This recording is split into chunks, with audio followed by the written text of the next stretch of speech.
नमस्कार, मैं आनंद कुमार खत्री। आज के हमारे लेक्चर का विषय है फैसियोला हिपेटिका पार्ट 3। जैसा कि पूर्व में हमने इसकी संरचना के बारे में और देहभित्ति के बारे में बात की थी, इसके उत्सर्जन तंत्र के बारे में सर्वप्रथम बात करते हैं। आदि वृक्क उत्सर्जन तंत्र। फैसियोला में आदि वृक्क उत्सर्जन तंत्र पाया जाता है, प्रोनेफ्रिडियल एक्सक्रीटरी सिस्टम। इस तंत्र का संबंध फैसियोला या प्लेनेरिया की भांति होने वाले उत्सर्जन तथा परासरण नियमन से है। इस तंत्र में कितनी ही ज्वाला कोशिकाएं फ्लेम सेल्स या ज्वाला बल्ब फ्लेम बल्ब्स या आदि वृक्क होते हैं, जो विविध क्रमों की उत्सर्जी वाहिनियों के एक जटिल जाल के द्वारा जुड़े रहते हैं। ये डायग्राम दिखाया गया है जिसमें फैसियोला में आदि वृक्क तंत्र या जिसको बोल सकते हैं प्रोटोनेफ्रिडियल सिस्टम इसमें दिखाई दे रहा है, जिसमें ऊपर की तरफ देखेंगे तो गोनोपोर और उसके पास में एसिटाबुलम और साइड में देखिएगा फ्लेम सेल्स, मिडल पार्ट के अंदर एक्सक्रीटरी ट्रंक पूरा और मेन लॉन्गिट्यूडनल एक्सक्रीटरी कैनाल, और लास्ट में नीचे की तरफ देखेंगे तो पश्च सिरे पर एक्सक्रीटरी पोर दिखाई दे रहा है। ज्वाला कोशिकाएं, सर्वप्रथम इसमें ज्वाला कोशिकाएं पाई जाती है, उनके बारे में। ज्वाला कोशिकाएं जो रूपांतरित मिजनकायमल कोशिकाएं होती है, एक विशिष्ट विधि से समस्त मिजनकायमा में फैली रहती हैं। 1919 में फॉस्ट ने, एक साइंटिस्ट हैं जिन्होंने फॉस्ट ने इस विधि को ज्वाला कोशिका विधि नाम दिया था। ये कोशिकाएं बहुधा अनियमित आकार की होती हैं। इनमें कूटपादी प्रवर्ध बाहर की ओर उत्तक में फैले रहते हैं। सूडोपोडियल प्रोसेसेस उत्तक में फैले रहते हैं। प्रत्येक ज्वाला कोशिका के अंदर एक अंतःकोशिकीय गुहा पाई जाती है। ये डायग्राम में देखेंगे तो इसमें अंतःकोशिकीय गुहा पाई जाती है, और प्रत्येक ज्वाला कोशिका के अंतःकोशिकीय गुहा के अंदर कुछ लंबे पक्षमाभ लटके रहते हैं, और प्रत्येक पक्षमाभ कोशिका द्रव्य में स्थित एक आधारिक कणिका से निकलता है। डायग्राम में दिखाई दे रहा है बेसल ग्रेन्यूल्स, आधारिक कणिका, और उससे खूब सारे पक्षमाभ निकले हुए दिखाई दे रहे हैं। सेल ल्यूमन बोले तो गुहिका के अंदर। जीवित फ्लूक में ये पक्षमाभ एक लहराती हुई लौ की भांति तरंगित होते रहते हैं। दिखाई भी दे रहा डायग्राम में फ्लेम, सीलियरी फ्लेम, लहराती हुई तरंग की भांति, लौ की भांति तरंगित होते रहते हैं। इसीलिए इन कोशिकाओं को ज्वाला कोशिकाएं, फ्लेम सेल्स कहा जाता है। उत्सर्जी वाहिनियां, एक्सक्रीटरी डक्ट्स। ज्वाला कोशिका की अवकाशिका या अंतःकोशिकीय गुहिका एक सूक्ष्म केशिका, जो पीछे की तरफ डायग्राम में देखेंगे टर्मिनल या टर्मिनेशन ऑफ कैपिलरी डक्ट, तो एक संकरी नलिका में खुलती है। केशिका द्वारा एक संकरी नलिका में खुलती है, और इस प्रकार की कई नलिकाएं अपेक्षाकृत एक बड़ी शाखा में खुलती है, बड़ी ट्विग या शाखा में खुलती है। डायग्राम में दिखाई दे रहा है फ्लेम सेल्स, और उसके बाद में कैपिलरी डक्ट्स, फिर एक कैपिलरी ट्यूब्यूल, फिर कैपिलरी ट्यूब्यूल से और आगे देखेंगे तो ट्विग बोले तो शाखा, और फिर शाखा के बाद में और आगे नीचे देखेंगे तो एक्सक्रीटरी वेसल्स, और फिर और नीचे देखेंगे तो एक्सक्रीटरी ट्रंक्स, और नीचे देखेंगे तो एक्सक्रीटरी कैनाल। तो इस तरीके से इसमें एक पूरा पार्ट पाया जाता है। इस प्रकार की नलिकाएं अपेक्षाकृत बड़ी ट्विग में या शाखा में खुलती है, जो आगे चलकर वाहिकाओं में खुलती है। शरीर के अगले भाग की वाहिकाएं 4 महावाहिकाओं में खुलती है। 4 महावाहिकाओं ट्रंक्स में खुलती है, और जिनमें से 2 पृष्ठीय होती हैं और 2 अधरीय होती हैं, डॉर्सल एंड 2 वेंट्रल। चारों महावाहिकाएं पीछे की ओर परस्पर मिलकर एक मध्यवर्ती अनुदैर्ध्य उत्सर्जी वाहिनी, लॉन्गिट्यूडनल एक्सक्रीटरी डक्ट का निर्माण करती हैं, और जो शरीर के पिछले सिरे तक फैल करके शरीर की निचली सतह पर एक उत्सर्जित छिद्र के द्वारा बाहर की ओर खुल जाती है। नीचे की तरफ देखेंगे तो इसमें एक्सक्रीटरी पोर दिखाई दे रहा है, उत्सर्जित छिद्र उसके द्वारा बाहर खुल जाती है। शरीर के पिछले भाग की वाहिकाएं अनुदैर्ध्य उत्सर्जी वाहिनी में सीधी खुल जाती हैं। केवल मध्यवर्ती अनुदैर्ध्य वाहिनी को छोड़कर से सभी वाहिकाएं पक्षमाभों से आश्रित रहती हैं। फिजियोलॉजी या कार्य की फ्लूक के प्रमुख उत्सर्जित उत्पाद वसा अम्ल, कार्बन डाइऑक्साइड और अमोनिया होते हैं। ये सभी पदार्थ मेसेनकाइम में से विसरित होकर आदि वृक्कों प्रोटोनेफ्रिडिया में आ जाते हैं। पक्षमाभों की स्पंदन क्रिया द्वारा इन पदार्थों को नलिकाओं की गुहिका में गतिशील बनाए रखा जाता है और अंत में शरीर के संकुचनों कॉन्ट्रैक्शन द्वारा उत्सर्जित छिद्र से बाहर निकाल दिया जाता है। ज्वाला कोशिकाओं और संकलन नलिकाओं में मिलने वाला एंजाइम क्षारीय फॉस्फेटेज रासायनिक पदार्थों के वर्णात्मक स्थानांतरण सेलेक्टिव ट्रांसफर का कार्य करता है। शरीर के अध्यावरण द्वारा भी कुछ नाइट्रोजनी उत्सर्जित पदार्थ बाहर की ओर निकाले जाते हैं। आदि वृक्क तंत्र द्वारा ही शरीर में पाए जाने वाले जल की मात्रा पर भी नियंत्रण रखा जाता है। अतः इस तंत्र के द्वारा उत्सर्जन के साथ साथ परासरण नियमन भी होता है। तंत्रिका तंत्र फैसियोला हिपेटिका में तंत्रिका तंत्र यद्यपि अंतःपरजीवी होने के कारण वयस्क लीवर फ्लूक में ज्ञानेंद्रियों का अभाव होता है, परंतु इसका तंत्रिका तंत्र पर्याप्त विकसित होता है और टर्बिलेरिया के तंत्रिका तंत्र से मिलता जुलता है। इसका मस्तिष्क ग्रसनी के चारों ओर एक कॉलर या प्रमस्तिष्क वलय बनाता है। इसमें एक जोड़ी पार्श्व प्रमस्तिष्क गुच्छिकाएं सेरेब्रल गैंग्लियंस और एक अधरीय गुच्छिका वेंट्रल गैंग्लियन होती है। मस्तिष्क से महीन तंत्रिकाएं निकलकर अगले तथा पिछले दोनों भागों में जाती हैं। चूसकों से शक्कर से तंत्रिकाएं अधिक होती हैं। चूसकों में तंत्रिकाएं अधिक पाई जाती हैं। This is the diagram showing nervous system of Fasciola hepatica. चूसकों में तंत्रिकाएं अधिक होती है। 3 जोड़ी अनुदैर्ध्य तंत्रिकाएं रज्जु पीछे की ओर फैले रहते हैं। डायग्राम में दिखाई दे रहे हैं डॉर्सल, वेंट्रल एंड लेटरल 3 जोड़ी, जिनमें या जिनसे असंख्य महीन परिधीय शाखाएं पेरिफेरल ब्रांचेज परिधीय शाखाएं निकलकर अंगों को जाती हैं। इन 3 जोड़ी तंत्रिका रज्जुओं में से एक जोड़ी पृष्ठीय, एक जोड़ी अधरीय डॉर्सल वेंट्रल एंड तथा एक जोड़ी पार्श्वीय तंत्रिका रज्जु होते हैं, लेटरल नर्व कॉर्ड्स होते हैं। पृष्ठीय व अधरीय रज्जुओं की अपेक्षा पार्श्वीय रज्जु अधिक सुविकसित होते हैं। लेटरल देखेंगे काफी लंबी दूरी तक पहुंचा हुआ है और कुछ अनुप्रस्थ संधाइयों ट्रांसफर कमीशंस द्वारा आपस में जुड़े भी रहते हैं। तो इस तरीके से इसमें तंत्रिका तंत्र पाया जाता है। जनन तंत्र फैसियोला हिपेटिका में जनन तंत्र या रिप्रोडक्टिव सिस्टम। फैसियोला हिपेटिका उभयलिंगी प्राणी है, hermaphrodite animal.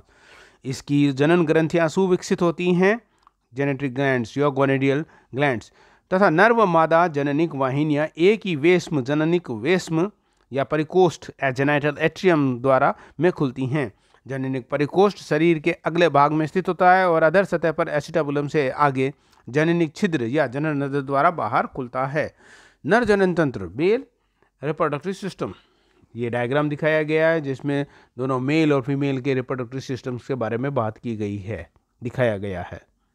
Male reproductive system नर जनन तंत्र, इसमें पहले टेस्टिज वर्षण, एक जोड़ी अत्यंत पालीदार मतलब ब्रांच्ड तथा नलियों के समान ट्यूब्यूल्स लाइक वृषण टेस्टिज शरीर के मध्य और पिछले भाग में एक दूसरे के आगे पीछे पाए जाते हैं। डायग्राम में देखेंगे आप तो दोनों पार्ट में आगे पीछे पाए जाते हैं, मध्य और पिछले भाग में। और इसका पश्च अगला और पश्च भाग या वृषण आकारिकी के अनुसार क्रम से बायां व दाहिना वृषण होते हैं और वृषणों के उपकला स्तर से शुक्राणु बनते हैं। शुक्रवाहक एवं शुक्राशय वासा डिफरेंशिया एंड सेमिनल वेसिकल। प्रत्येक वृषण से एक संकरी व कोमल शुक्रवाहिनी वासा डिफरेंस निकलती है। दोनों शुक्रवाहिनियां एसिटापुलम तक एक दूसरे के समानांतर बढ़ती हैं और एसिटापुलम के पास पहुंचकर आपस में मिलकर एवं फूलकर नाशपाती नुमा संरचना शुक्राशय बनाती हैं, जिसमें शुक्राणुओं को एकत्र कर लिया जाता है। This is the diagram. Serous कोश या सीरस सैक। शुक्राशय से आगे की ओर एक संकरी तथा कुछ एंटी हुई नलिका स्खलन नलिका एजुकुलेटरी डक्ट निकलती है, जो आगे बढ़कर एक दृढ़ पेशीय बहिसारी और बहिरीय मैथुनांग इवर्सिबल कॉपुलेटरी डक्ट या सिसन या स्पेनिस और सीरस में प्रवेश कर जाती है। यह आगे बढ़कर जननिक परिकोष्ठ जेनाइटल एट्रियम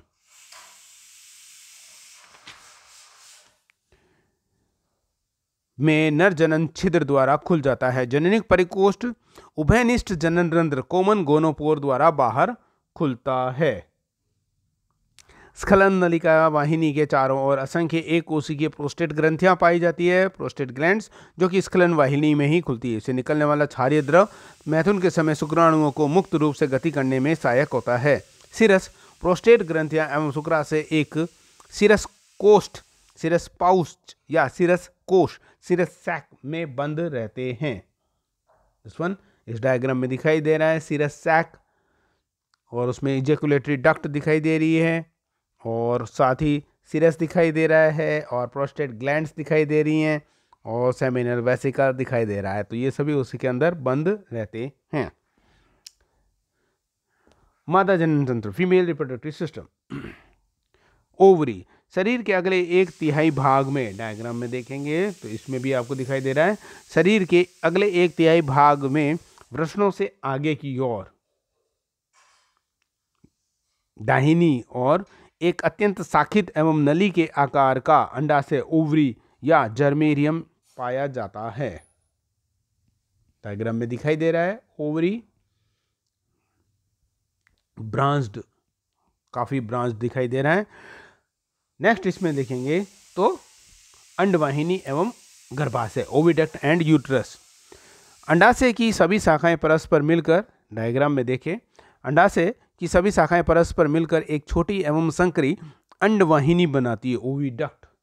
पीछे की ओर ओविडक्ट दिखाई दे रही है ओवरी के पीछे की ओर, और यह पीछे की ओर बढ़कर शरीर के मध्य भाग में मध्यवर्ती पीतक वाहिनी मीडियन विटेलाइन डक्ट से मिल जाती है।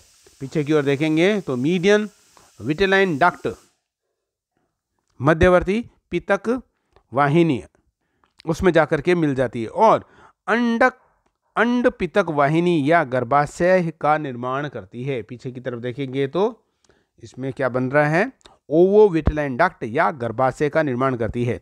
फेसियोला हिपेटिका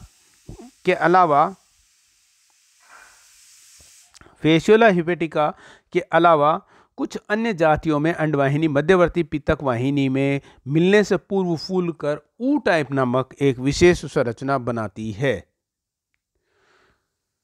गर्भाशय एक लंबी चौड़ी एवं अत्यंत कुंडलित नली होती है, जो कि आगे की ओर चलकर जननिक परिकोष्ठ जेनाइटल चैम्बर और एट्रियम में नर जनन छिद्र के बाईं ओर मादा जनन छिद्र द्वारा खुलती है। गर्भाशय में संपुटों कैप्सूल्स की एक बड़ी संख्या पाई जाती है। इन संपुटों में निषिक्त अंडे या फर्टिलाइज्ड एग भरे रहते हैं। अंडों की अति अधिक उत्पत्ति के कारण इसके गर्भाशय का परिमाण, साइज भी बड़ा होता है। ये डायग्राम दिखाई दे रहा है, इसके अंदर दोनों चीजें, ब्रांच्ड ओवरी और ओविडक्ट, फिर इसमें योक रिजर्वायर और बेलीज ग्लैंड, इसके बाद में बात करेंगे। मीडियन विटेलाइन डक्ट, यूट्रस दिखाई दे रहा है। तो इस तरीके से इसमें स्ट्रक्चर दिखाई देता है। अति अंड उत्पत्ति अंतः परजीवी जीवन का एक विशेष लक्षण होता है, पैरासिटिक एडेप्टेशन। अंडवाहिनी में से ही एक छोटा पेशीय मैथुनी नली कॉपुलेटरी डक्ट या ट्यूब निकलती है, जिसे लॉरर की नली, पीछे डायग्राम में देखेंगे, ओपनिंग ऑफ लॉरर्स कैनाल्स और लॉरर कैनाल दिखाई दे रही है इसमें, या लॉरर स्टीडिया कैनाल भी इसे कह देते हैं। जनन काल में यह नली शरीर के कुछ अग्रभाग में अस्थायी मध्यवर्ती पृष्ठ रंध्र द्वारा बाहर खुलती है, और यह रंध्र द्वारा बाहर खुलती है और इससे कॉपुलेटरी ऑर्गन का कार्य करती है। ये इसका सेक्शन दिखाया गया है, जिसमें इसके सेमिनल वेसिकल से इसका टीएस दिखाया गया है। विटिलेरिया। मादा जनन तंत्र से दो प्रमुख ग्रंथियां जुड़ी रहती हैं, यह संबंधित होती है, एक तो पितक ग्रंथि या विटिलेरिया और दूसरा महली की ग्रंथियां। विटिलेरिया पुटकों के गुच्छों की भांति यह ग्रंथियां शरीर की लगभग संपूर्ण लंबाई में दाएं व बाएं दोनों ओर पाई जाती हैं। प्रत्येक ओर के पुटक महीन वाहिनियों द्वारा अपनी ओर की अनुदैर्ध्य पितक वाहिनी से जुड़े रहते हैं। गर्भाशय के उत्पत्ति स्थान से कुछ पीछे दोनों ओर की अनुदैर्ध्य पितक वाहिनियां एक अनुप्रस्थ वाहिनी द्वारा परस्पर जुड़कर एच के समान संरचना बनाती है। ये डायग्राम में देखेंगे, इसमें ये एच के समान एक संरचना बनाती है। दिस वन पीछे की ओर एक और डायग्राम है जिसमें मैं दिखाना चाह रहा था आपको। ये देखिए, ये इसमें पूरे विटिलाइन डक्ट दिखाई दे रही है, इसमें पूरे में फैली हुई विटिलेरिया, और ये इस तरीके से पीछे जुड़ करके एक एच शेप्ड स्ट्रक्चर बना लेती हैं। दोनों की तरफ की दिखाई दे रही है मीडियन विटिलाइन डक्ट, जिसको बोल सकते हैं लॉन्गिट्यूडनल विटिलाइन डक्ट से जुड़ी रहती हैं। तो इस तरीके से इसमें संरचना पाई जाती है।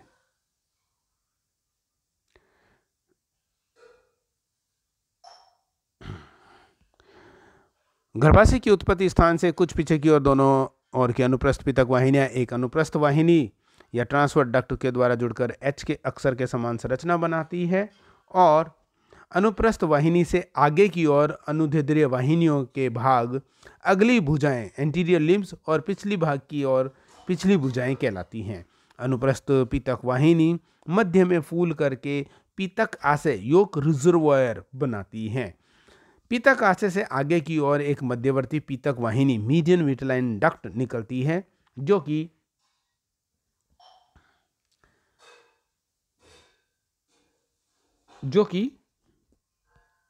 अंडवाहिनी के साथ मिलकर गर्भाशय का निर्माण करती है। विटिलेरिया विशिष्ट पितक कोशिकाएं या पितक ग्रंथिल कोशिकाएं उत्पन्न करते हैं। इनसे भ्रूण को पोषण प्रदान करने वाले के लिए और अंड कवच बनाने के लिए असंख्य बड़ी बड़ी कवच गोलिकाएं होती हैं। महली की ग्रंथियां, दूसरा पार्ट जो दिया गया है इसमें महली की ग्रंथि। यद्यपि इन ग्रंथियों को भी कवच ग्रंथियों की भांति ही जाना जाता है, तथापि ये कवच निर्माण में भाग नहीं लेती हैं। ये एक कोशिकीय ग्रंथियों का गुच्छा होती हैं, जो कि अंडवाहिनी, मध्यवर्ती पितक वाहिनी और गर्भाशय तीनों के जोड़ के स्थल पर पाई जाती हैं। इससे निकलने वाला द्रव गर्भाशय को चिकना बनाए रखता है, जिससे अंडे आसानी से आगे की ओर सरक सके तथा शुक्राणु सक्रिय बने रहें, और संभवतः इसी स्त्राव के कारण पितक ग्रंथि कोशिकाएं कवच गोलिकाओं को मुक्त करती हैं।